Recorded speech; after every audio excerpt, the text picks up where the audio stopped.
It's time to be equipped with spiritual battle. Defending the Faith is a show to train Christians worldwide to be effective teachers and speakers on the subject of biblical creation, so that the next generation can stand firm on the biblical truth and defend their faith. Now here's your host of Defending the Faith, Mike Riddle. Welcome to Defending the Faith. I'm your host, Mike Riddle, and we're coming to you from KBXL 94.1 FM, The Voice, and we are located in Boise, Idaho. Now, we have a ministry called Creation Training Initiative, or just CTI. And what we do in this ministry is we train Christians how to defend their faith. Just as Paul did in the book of Acts, we see over and over again, he reasoned with the people. Well, we also have training courses that prepare you to speak and teach about biblical creation and the subject of apologetics, which are great courses for all Sunday school teachers and Christian school teachers. To find out more about these courses, you can go to our website, creationtraining.org. That's creationtraining, all one word, .org. Also on our website, you'll find we have my PowerPoint slides for many of my talks. You can download those for free. We have over 80 30-minute videos that you can look at for free, even download them. We have information about our training courses and even how to have us come to your church or school, how to do a request to have us come to your church or school and do one of our training courses or just do a lecture on one of our topics. To contact us, you can do that via email. That's info, I-N-F-O, at creationtraining.org. So that's a little bit about who we are. And again, this is Mike Riddle from Defending the Faith. And we're going to do a topic here. It's going to take 2 weeks to get this topic in. It's called 20 Mistakes Made by the Evolutionists. We're just keeping it to 20. We could have a whole lot more. But we're going to go through 20 very famous mistakes done by the evolutionist community. So we'll do 10 of them today and 10 next week. And let's start with our first mistake. It is called Piltdown Man. This fossil was discovered in 1912. They found a portion of a human skull, portion of a lower ape-like jaw. So there we have it, part human, part ape, and they called this the missing link. The missing link between ape-like creatures and humans. It was featured in textbooks and journals and lasted almost 50 years in the public education system as the fact of evolution, proof that we evolved from ape-like creatures. But in 1953, it was discovered to be a fraud. The whole thing was a fraud, folks. There's evolution for you. What had happened is somebody had found portions of a human skull, portions of ape-like jaw, filed the teeth down to make them fit, chemically stained them to make them appear old. Incidentally, these were dated at 500,000 years when they were less than 100 years old. So there's your dating methods right there also. So Piltdown Man, famous mistake, a fraud, fooled most all the evolutionist community and unfortunately was taught to our children as evolution. Well, let's go to famous mistake number 2. This is called Nebraska Man. Found in 1922, claimed to be 1 million years old. Within a few months after the discovery, an article was published in the Science Journal as the new missing link. They must have found a lot of evidence for this one. Why? They were able to reconstruct the entire Nebraska Man, wife, family. They're all that was on display. The proof of evolution, Nebraska Man. How much evidence did they really find? A tooth. A single tooth. And then their imagination went wild, and they constructed Nebraska Man as a missing link. Well, later, the rest of the fossil with that tooth was discovered, and it wasn't the tooth of a human. It wasn't even the tooth of an ape. It was the tooth of an extinct pig-like creature. That was the first time a pig ever made a monkey out of a man. So mistake number 2, Nebraska Man. Well, let's go to number 3. This is called the Coelacanth fish. This was declared by evolutionists to be extinct for 70 million years. How did they know that? I don't know, but you cannot do that scientifically. But they declared it extinct for 70 million years. And they also said this coelacanth fish was evolving. It was a transition between a fish and an amphibian. In other words, the fins were turning into legs. That was the claim. This was what's taught in the schools. Well, amazing thing was discovered. In 1938, guess what the scientists discovered? Living coelacanth fishes. They were not extinct for 70 million years. They were still living. Now, what did they look like? Well, number one, there was no transitional form in them all. There were no legs on this creature. They looked exactly like fish. It was a big mistake by the evolutionists again. And here's another question. If they declared this was extinct for 70 million years, and we still have coelacanth fish living today, why didn't we find any fossils younger than 70 million years? Or maybe something's drastically wrong with their dating methods. So there's 3 mistakes. Piltdown man, Nebraska man, the coelacanth fish, all taught in our school systems, all completely wrong scientifically. Well, let's go to mistake number 4. This is called junk DNA. You see, about 2 to 3% of our DNA codes for making proteins. Therefore, the evolutionists just consider the rest of our DNA as junk DNA. They claim about 98% of our DNA is junk, only about 2 to 3% coding for making proteins. In other words, the other 98% is considered to be a wasteland of DNA that was discarded as we humans evolved, left over from our days of evolving, just sitting there as junk. Did you know that is taught in our public school systems today as a fact, when the real facts do not support that? See, all this has changed. A few years ago, the ENCODE project, ENCODE project, it's an acronym for Encyclopedia of DNA Elements. Now, the ENCODE project consists of 400 scientists in 32 different laboratories studying what they call junk DNA, where they released their findings in 30 papers published in different scientific journals. The result was they estimated that at least 80% of our genome is functional and not junk. Do you know our schools have not caught up to modern science? They're still teaching outdated and incorrect science to help support evolutionism. We need to make sure all our science teachers get informed of real science and don't get snookered by this evolution teaching. Now, here's a quote from ENCODE's leading analysis coordinator, and he stated, "In light of this evidence, it's obvious that a more appropriate term for junk DNA is needed." Yes, it is. It is very functional DNA. He also further stated, "We are the most complex things we know about. It's not surprising that the manual is huge. I think it's going to take this century to fill in all the details." Yes, God does not make junk, ladies and gentlemen. We'll find out that 100% of our DNA is very useful. Right now, they know that it's over 80%, but in our schools, still teaching 2%. See, this finding is completely inconsistent with an evolutionary worldview and also with what is being taught in the education system. Once again, evolutionists are wrong. And once again, our education system has been teaching wrong information to support evolutionism. We see, we can go to the Bible to get a lot more accurate information and a lot better science. For instance, we read in the Bible, in the book of Psalms, "For you formed my inward parts. You covered me in my mother's womb. I will praise you, for I am fearfully and wonderfully made. Marvelous are your works, and that my soul knows very well." See, it is God who created us. We did not evolve from a lesser type creature. You want to understand good science? Go to the Bible. You get the foundation for many, many parts of our science out there, sciences.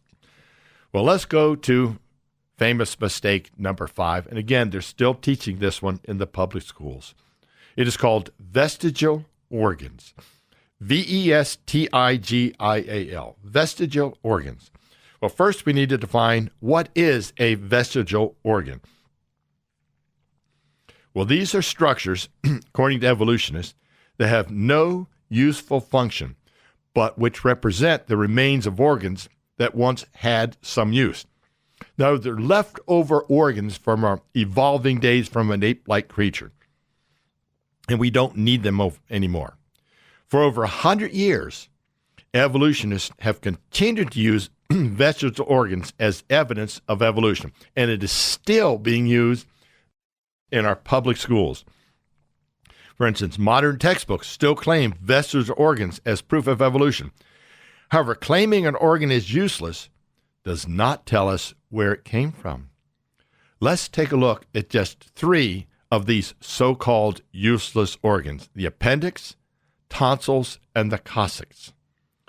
Well, the appendix and tonsils, as it turns out, are actually part of our immune system. See, they don't tell our students this. So what in the world are they learning in these schools? Certainly not science when it comes to understanding where we came from. It is all called evolutionism. Let me read you a quote by an evolutionist in the journal New Scientist. Now, this is an evolutionist journal, and here's a quote that was in that journal in 2003. Although it used to be believed that the appendix had no function and was an evolutionary relic, this is no longer thought to be true. Its greatest importance is the immunological function it provides in the developing embryo, but it continues to function even in the adult. Why can't our public schools teach science anymore? Because they're so indoctrinated by evolution.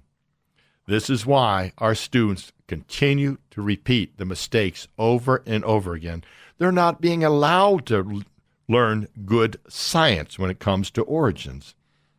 Well, even though some of the beneficial functioning of the appendix have been known for decades, it's still being taught as a vestigial organ. Well, let's look at our coccyx, commonly called our tailbone.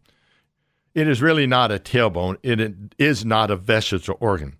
It is an anchor point for many muscles, even the anchor point for the entire pelvic diaphragm. Could you live without your coccyx?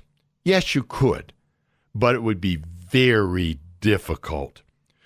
Likewise, we can live without our appendix and tonsils. Yes, we can live without them. We know many people have had their appendix moved. When I was young, in the old days, last century, doctors would just automatically take your tonsils out because they were considered to be a useless organ.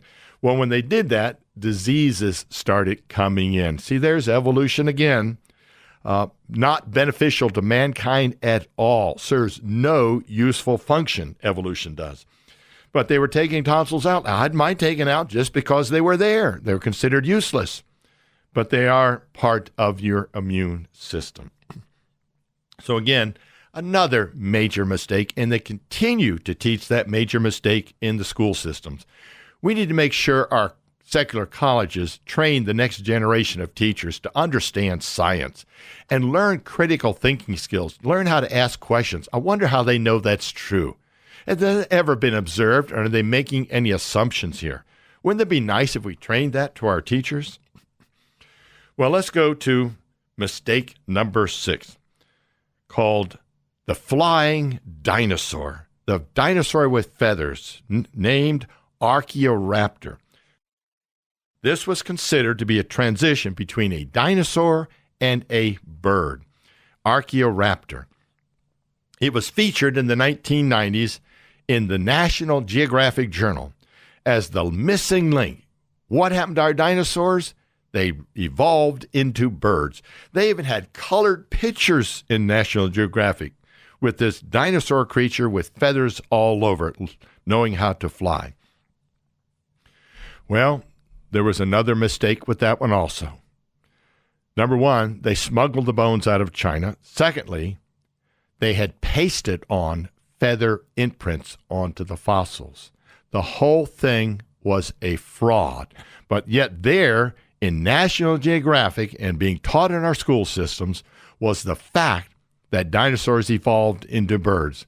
Another great mistake by our evolutionists and our public education system.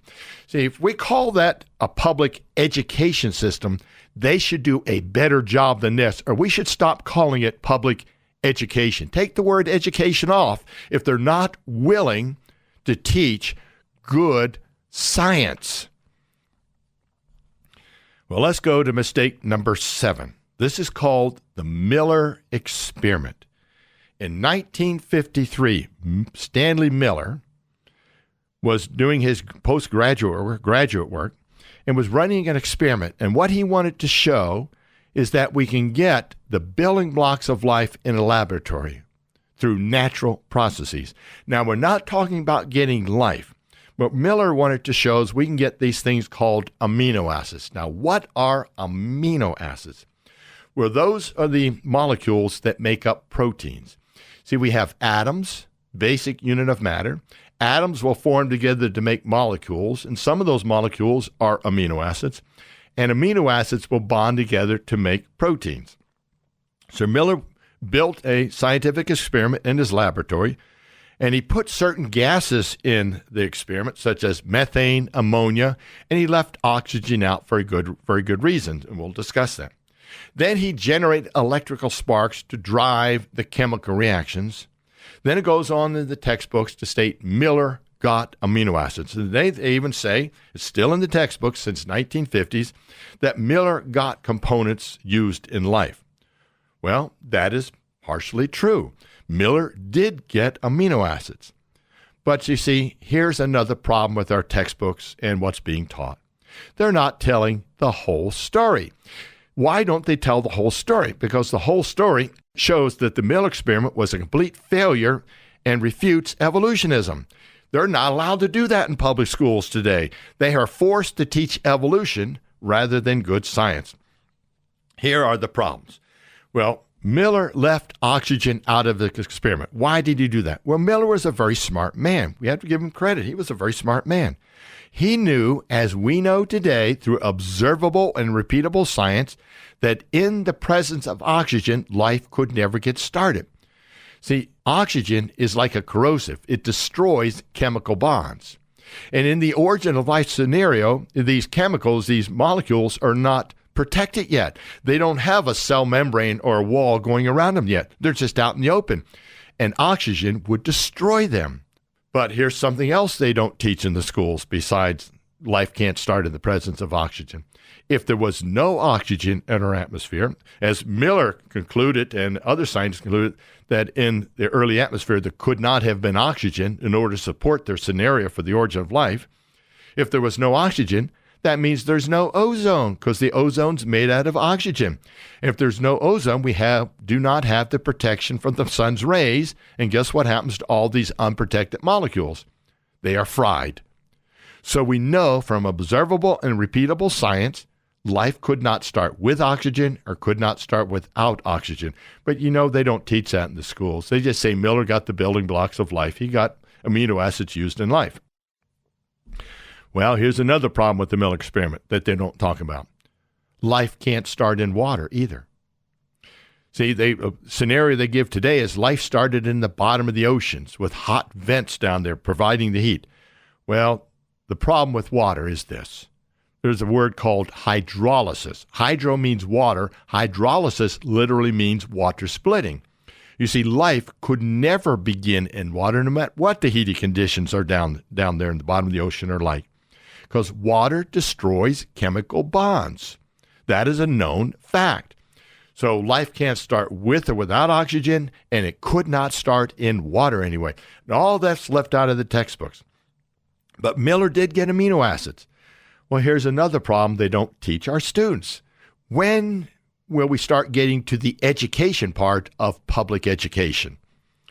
You see, amino acids come in two shapes. We refer to them as left-handed and right-handed amino acids. They have the same atoms, same components. They're just mirror images of each other. Well, what Miller got was an even mixture of left and right-handed amino acids. That is not life. That is about as far away from life as you can get.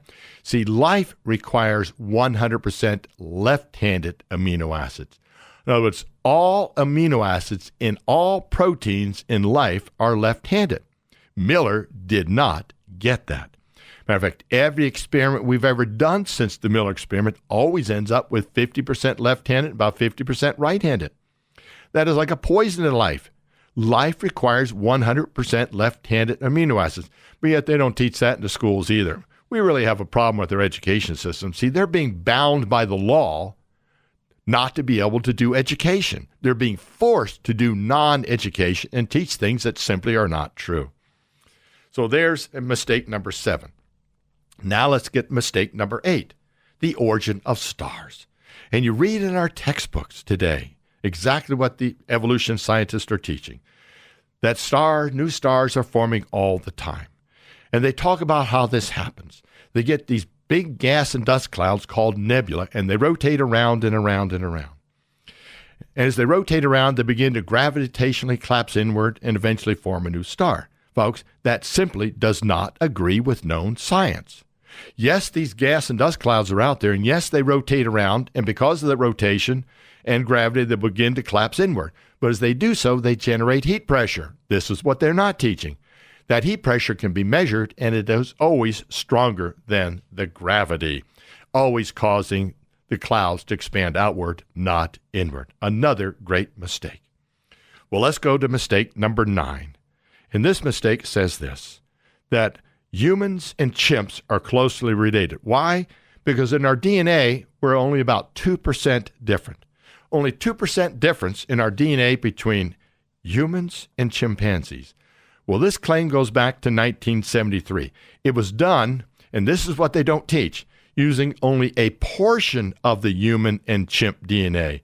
You see, the whole genome was not mapped back in 1973. So what they're doing, what they were putting out in the textbooks, was incomplete evidence, false information.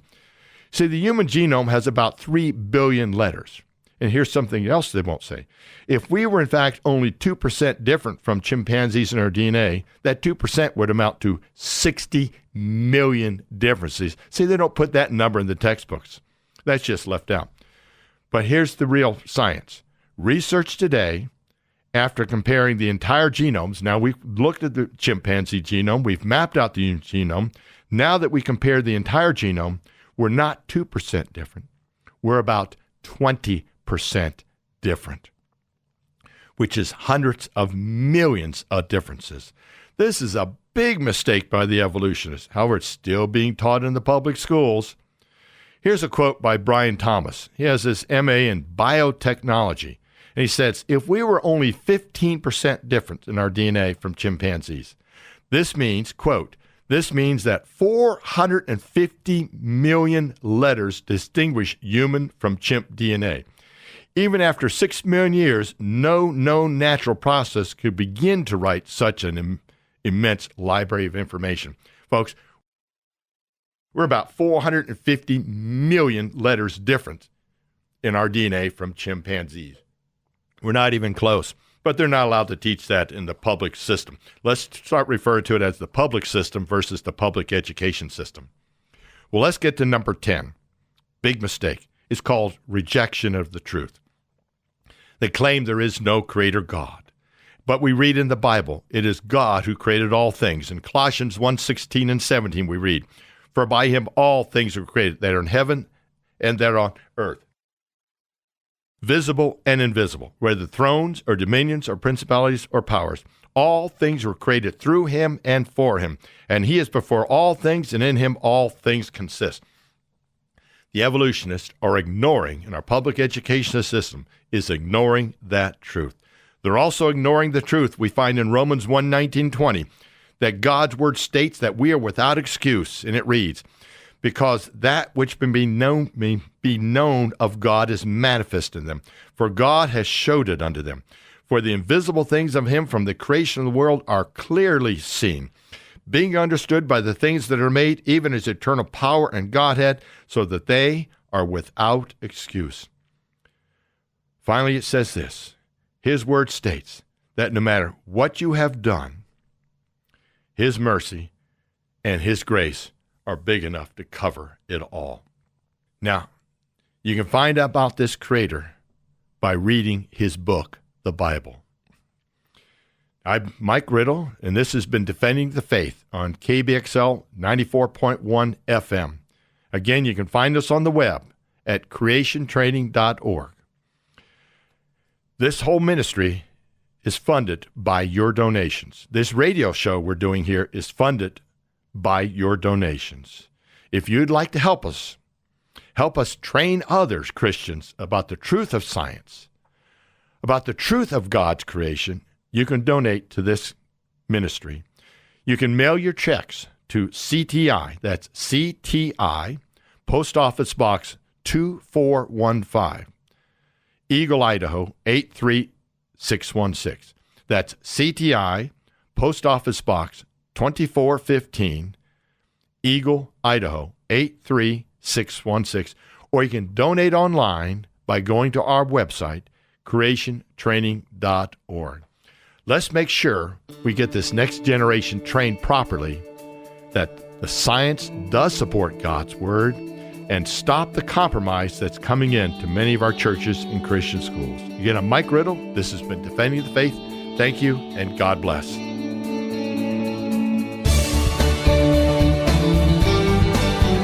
That's all for today's show. Defending the Faith airs each Saturday at noon right here on KBXL 94.1 The Voice. For more teachings and resources, visit creationtraining.org or the program archive page on 941thevoice.com.